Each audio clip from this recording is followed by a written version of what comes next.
লোকমান হাকিম আলাইহিস সালামের বিস্তারিত জীবনী। লোকমান হাকিম আলাইহিস সালামের নাম আমরা শুনেছি। তিনি ছিলেন একজন অত্যন্ত ভালো মানুষ, ছিলেন খুব সৎ ও জ্ঞানী। তিনি আল্লাহর নবী দাউদ আলাইহিস সালামের সমসাময়িক ছিলেন। লোকমান হাকিমের নাম শোনেননি এমন মানুষ খুব কমই আছে। জ্ঞান ও প্রজ্ঞাই তাকে চিরস্মরণীয় করে রেখেছে। অনন্তকাল জ্ঞান পিপাসুরা তার জ্ঞান দিয়ে তৃষা নিবারণ করবেন। তাকে আল্লাহ তাআলা বিশেষ জ্ঞান ও প্রজ্ঞা দান করেছিলেন এবং পবিত্র কোরআনে মানুষের নসিহত হিসাবে তার কথাগুলো বর্ণনা করেছেন। তার নামে পবিত্র কোরআনে একটি সূরা রয়েছে। নিজের ছেলেকে দেওয়া তার উপদেশগুলো বিশ্ববিখ্যাত। আফ্রিকারই একটি অঞ্চল হচ্ছে হাবশা, যার বর্তমান অঞ্চল হল ইথিওপিয়া এবং সুদানের কিছু অংশ। ইসলামের প্রথম হিজরত স্থল। সেখানকার বাদশাহ নাজ্জাসীর ইসলাম গ্রহণ ও রাসূলুল্লাহ সাল্লাল্লাহু আলাইহি ওয়াসাল্লামের প্রসিদ্ধ সাহাবী হযরত বেলাল রাদিয়াল্লাহু তাআলা আনহুর জন্মস্থান হওয়ার কারণে অঞ্চলটি মুসলমানদের কাছে বেশ পরিচিত। আমাদের আলোচিত ব্যক্তি হযরত লোকমান হাকিম আলাইহিস সালামও ছিলেন সেই হাবশার বাসিন্দা। হাবশিরা কালো ও মোটা ঠোঁট বিশিষ্ট হয়ে থাকে। সাহাবী জাবির রাদিয়াল্লাহু তাআলা আনহু থেকে বর্ণিত, লোকমান হাকিমের দৈহিক বর্ণনা দিতে গিয়ে বলেন, তিনি বেটে চ্যাপ্টা নাক বিশিষ্ট, তিনি ফাটা পা ও পুরো ঠোঁট বিশিষ্ট ছিলেন। তা সত্ত্বেও আজ লোকমান হাকিমের সুনাম ও নসিহতপূর্ণ কথা পুরো বিশ্বে পরিচিত।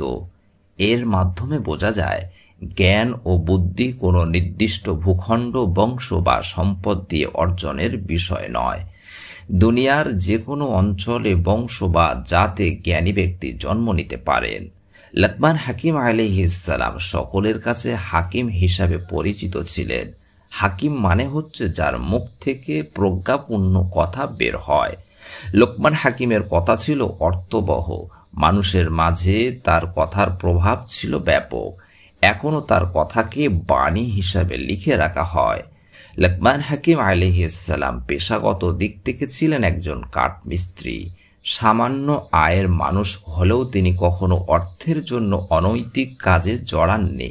সৎভাবে উপার্জিত অর্থ দিয়েই তিনি জীবন চালাতেন। তিনি ছিলেন নীরবতা অবলম্বনকারী, সর্বদা চিন্তায় নিমগ্ন ও দূরদৃষ্টি সম্পূর্ণ একজন ব্যক্তি। দিনে কখনো ঘুমাতেন না। কেউ তাকে থুতু ফেলা, নাক পরিষ্কার ইত্যাদি মানবীয় কাজ করতে দেখেনি। অর্থাৎ এগুলো তিনি নীরবে সেরে ফেলতেন। লোকমান হাকিম আলাইহিস সালাম নবী আইয়ুব আলাইহিস সালামের ভাগনা ছিলেন। তিনি দীর্ঘ জীবন পেয়েছিলেন। লোকমান হাকিম বলেছেন, যে গুণগুলোর কারণে আল্লাহ তাআলা আমাকে এত উপরে উঠিয়েছেন, কোনো ব্যক্তি যদি সেগুলো অর্জন করতে পারে তাহলে সেও আমার মতো মর্যাদার আসীনে সমাসীন হতে পারবে।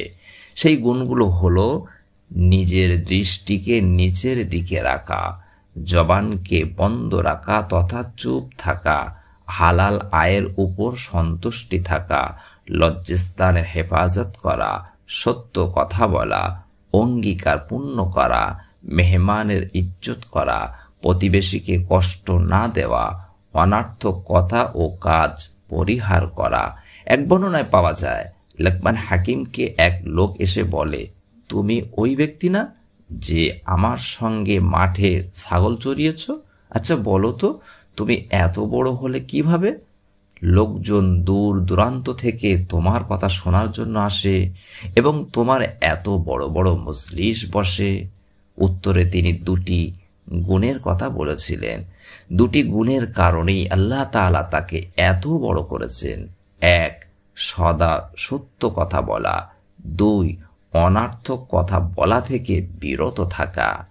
লোকমানকে একজন উপলব্ধিপূর্ণ ব্যক্তি হিসাবে বর্ণনা করা হয়েছিল, যিনি সর্বদা তার চারপাশের প্রাণী এবং গাছপালা দেখতেন এবং তিনি যা দেখেন তার ভিত্তিতে বিশ্বকে বোঝার চেষ্টা করতেন। একদিন যখন তিনি গাছের নিচে ঘুমাচ্ছিলেন, একজন ফেরেশতা তার কাছে এসে বললেন যে আল্লাহ লোকমানকে একটি উপহার দিতে চান। হয় তিনি জ্ঞান পাবেন অথবা তিনি একজন রাজা হবেন। লোকমান জ্ঞান বেছে নিলেন। যখন ঘুম ভেঙে জেগে ওঠেন, তিনি লক্ষ্য করেন তার জ্ঞান এবং বোধশক্তি অনেক তীক্ষ্ণ হয়ে গেছে। তিনি প্রকৃতির সাথে সম্পূর্ণ সামঞ্জস্য অনুভব করেন এবং বিভিন্ন জিনিসের বস্তুগত অস্তিত্বের বাইরে তার আভ্যন্তরীণ গভীর তথ্য বুঝতে পারেন। তাৎক্ষণিকভাবে তিনি এই মহান উপহারের জন্য সেজদায় লুটিয়ে পড়েন এবং আল্লাহকে ধন্যবাদ ও প্রশংসা জানান। লোকমান হাকিম আলাইহিস সালাম দাস ব্যবসায়ীদের হাতে ধরা পড়েছিলেন এবং তারা তাকে দাস হিসাবে বিক্রি করে দিয়েছিলেন। তিনি তার চলাফেরা এবং বাক স্বাধীনতা থেকে বঞ্চিত হয়েছিলেন, কিন্তু তার দাসত্বকে আল্লাহর পরীক্ষা হিসাবে মেনে নিয়ে তিনি ধৈর্য সহকারে আল্লাহর উপর পূর্ণ বিশ্বাস রেখে তার সাহায্যের জন্য অপেক্ষা করেছিলেন। যে লোকটি লোকমান হাকিম আলাইহিস সালামকে কিনে নিয়েছিলেন, তিনি একজন বুদ্ধিমান ও সুহৃদয় ব্যক্তি ছিলেন। তিনি লোকমানের সাথে সদায় আচরণ করতেন। তিনি বুঝতে পারেন লোকমান কোনো সাধারণ মানুষ নন, তাই তাকে পরীক্ষা করার জন্য একটি ভেড়া জবাই করে তার নিকৃষ্টতম অংশটি তার কাছে আনার নির্দেশ দেন। লোকমান আলাইহিস সালাম ভেড়া জবাই করে তার হৃদয়, হৃৎপিণ্ড ও জিহ্বাকে তার মনিবের কাছে নিয়ে যান।